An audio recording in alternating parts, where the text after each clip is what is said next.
టాలీవుడ్ ఇండస్ట్రీలో హీరోయిన్ రోజా పేరుకు పెద్దగా పరిచయాలు అక్కర్లేదు. అందరికీ తెలిసే ఉంటుంది.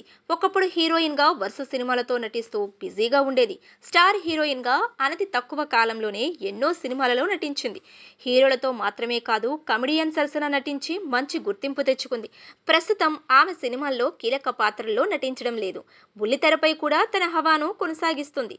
ఇలా ఉండగా రోజా గురించి ఇంట్రెస్టింగ్ న్యూస్ ఒకటి సోషల్ మీడియాలో చక్కర్లు కొడుతుంది. అదేంటంటే రోజా అసలు పేరు వేరే ఉందట. అది కేవలం ఆమె కుటుంబ సభ్యులకు మాత్రమే తెలుసు. ఇంతకీ రోజా సెల్వమణి అసలు పేరేంటో మనం తెలుసుకుందాం. సినీ నటి ఆర్కే రోజా అసలు పేరు శ్రీలతారెడ్డి. ఆమె 1972 నవంబర్ 17న నాగరాజురెడ్డి, లలిత దంపతులకు చిత్తూరు జిల్లా బాకారావుపేటలో జన్మించారు. ఆమెకు ఇద్దరు అన్నయ్యలు. ఈమె తండ్రి నాగరాజు సారథి స్టూడియోలో పనిచేసేవారు.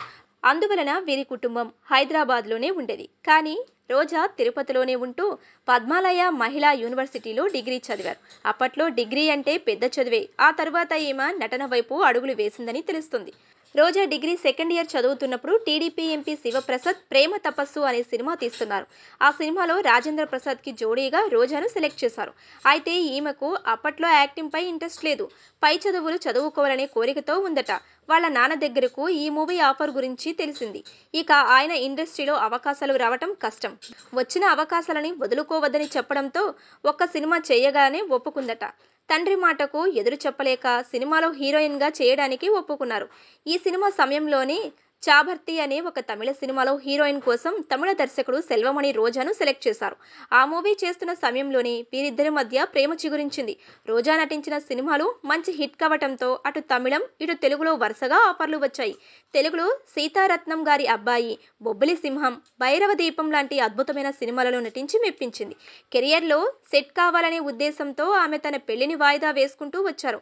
ఇక 10 సంవత్సరాలలో 100 సినిమాలలో నటించారు. ఇలా తమిళంలోనూ తెలుగులోనూ టాప్ హీరోయిన్ గా ఎదిగారు. ఇలా అనుకున్న లక్ష్యాన్ని సాధించిన రోజా 2002 ఆగస్టు 10న అంగరంగ వైభవంగా తిరుపతి శ్రీనివాసుడు సన్నిధిలో డైరెక్టర్ సెల్వమణిని వివాహం చేసుకున్నారు. అప్పటి నుంచి ఆమె అటు ఫ్యామిలీ లైఫ్ ను, మూవీస్ ను చేస్తూ బిజీ అయ్యారు.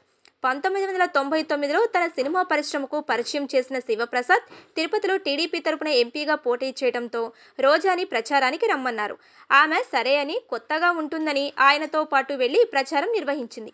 ఈ విషయం చంద్రబాబు దృష్టికి రావడంతో రోజాను పిలిచి నీలాంటి అమ్మాయి తెలుగుదేశం పార్టీకి అవసరమని ఆహ్వానించారు. 2004లో నగరి నుంచి ఎమ్మెల్యే టికెట్ ఆఫర్ చేశారు. అలా ఆమె ఎమ్మెల్యే నుంచి మంత్రి అయ్యారు. ఇప్పుడు ఎన్నికల్లో ఓడిపోవడంతో కాస్త సైలెంట్ అయ్యింది. ఇక సినిమాల అవకాశాలు వస్తే ఆమె సినిమాలు చేసేందుకు సిద్ధంగా ఉందని సన్నిహిత వర్గాలలో వినిపిస్తున్న టాక్.